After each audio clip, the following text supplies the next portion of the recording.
नमस्कार दोस्तों, आइए जानते हैं उत्तर प्रदेश की 25 बड़ी खबरें सिर्फ 5 मिनट में। पर उससे पहले आप ये वीडियो कहां से देख रही हैं, कमेंट में जरूर बताएं।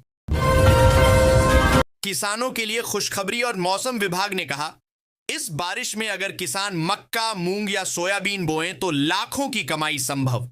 कृषि वैज्ञानिकों ने बताया, यह फसलें पानी का सही उपयोग करती हैं।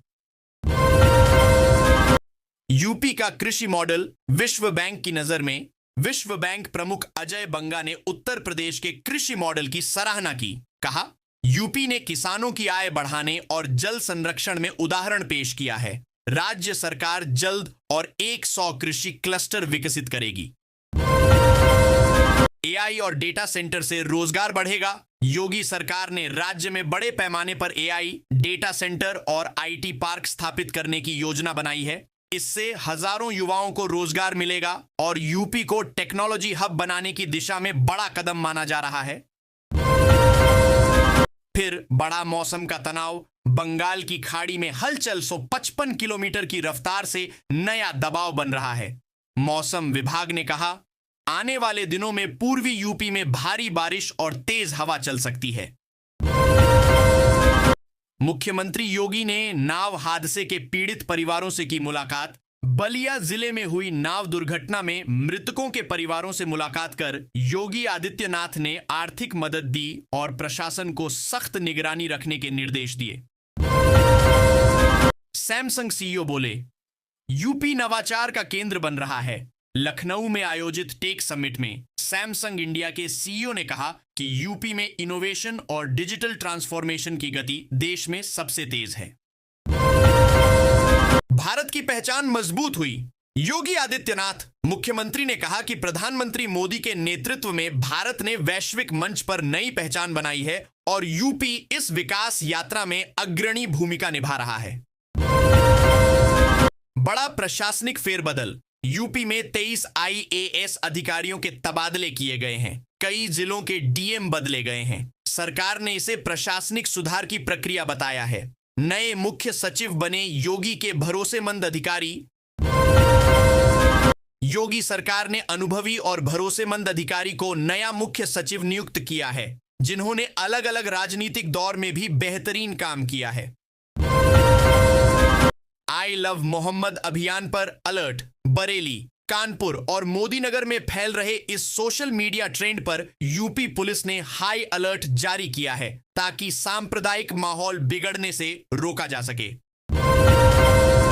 यूपी पुलिस की 10 प्राथमिकताएं तय। राज्य पुलिस ने कानून व्यवस्था सुदृढ़ करने के लिए नई रणनीति जारी की है। इसमें महिला सुरक्षा, साइबर क्राइम नियंत्रण और माफिया पर कार्रवाई शीर्ष प्राथमिकता में है। गैस सिलेंडर हुआ सस्ता, मिली राहत। सरकार ने घरेलू एलपीजी सिलेंडर की कीमत में 50 रुपये की कटौती की। अब 14.2 किलो सिलेंडर पहले से सस्ता मिलेगा। उपभोक्ताओं को बड़ी राहत। आगरा लखनऊ एक्सप्रेसवे पर नया नियम। अब 120 किलोमीटर प्रति घंटा की रफ्तार सीमा तय की गई है। टोल दरों में मामूली बढ़ोतरी की गई है। कैमरा सिस्टम और ई टैग जांच को और सख्त किया गया है। लखनऊ में बनेगा नया आईटी सिटी फेज 2। सरकार ने दूसरे फेज की मंजूरी दी है। इसमें गूगल और विप्रो जैसी कंपनियों के निवेश की संभावना है। गंगा एक्सप्रेसवे का काम तेजी से पूरा होने की दिशा में। परियोजना का 75% काम पूरा हो चुका है। अगले साल मार्च तक इसे आम जनता के लिए खोलने की तैयारी है। नोएडा में इलेक्ट्रिक वाहन हब बनेगा। यूपी सरकार ने नोएडा और ग्रेटर नोएडा को ईवी निर्माण हब बनाने की घोषणा की है। कई बड़ी कंपनियां निवेश को तैयार हैं। प्रयागराज में कुंभ 2025 की तैयारी तेज। संगम क्षेत्र में बुनियादी ढांचे और सुरक्षा इंतजामों की समीक्षा शुरू हो गई है। योगी सरकार ने 5,000 करोड़ का बजट मंजूर किया है। महिलाओं के लिए मिशन शक्ति का नया चरण। राज्य भर में महिला सुरक्षा, आत्मनिर्भरता और शिक्षा के लिए मिशन शक्ति अभियान का तीसरा चरण शुरू किया गया है। यह रही उत्तर प्रदेश की कुछ और प्रमुख खबरें। राज्य ने ब्योनसालियों की शुरुआत की है। नए फसल वर्ष के लिए परिसरदारों को प्रति 100 किलोई गन्ने की न्यूनतम कीमत बढ़ाकर 400 रुपये कर दी गई है। वित्तीय अनुशासन व पूंजीगत व्यय के मामले में उत्तर प्रदेश राष्ट्रीय स्तर पर अग्रणी रहा है। यह खुलासा राज्य सरकार ने सेफ इंडस्ट्री की परिकल्पना के तहत इन्वेस्ट यूपी के पुनर्गठन को स्वीकृति दी है, ताकि औद्योगिक निवेश, सुविधा एवं निगरानी बेहतर हो सके।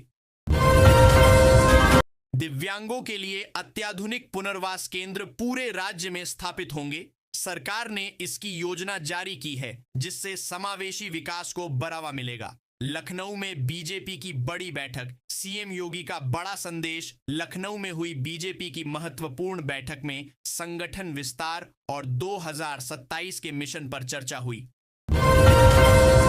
मुख्यमंत्री योगी आदित्यनाथ ने कार्यकर्ताओं से कहा, जनसेवा ही हमारा धर्म है, जनता के भरोसे को बनाए रखना ही असली जीत है।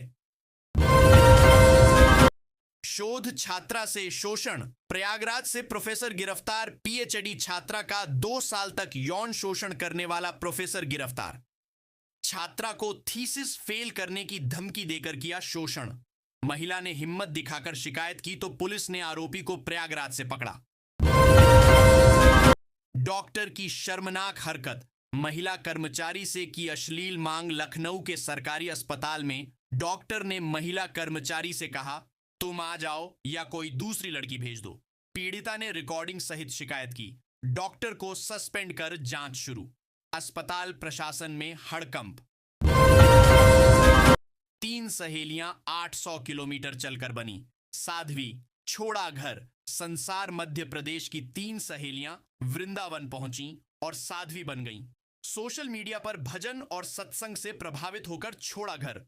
अब सेवा और भक्ति के मार्ग पर जीवन समर्पित करने का संकल्प लिया। स्मार्ट प्रीपेड मीटर पर बढ़ा विवाद। कंपनी बैकफुट पर। प्रीपेड मीटरों की दरों को लेकर उपभोक्ताओं के विरोध के बाद यूपी पावर कॉरपोरेशन ने आयोग में सफाई दी।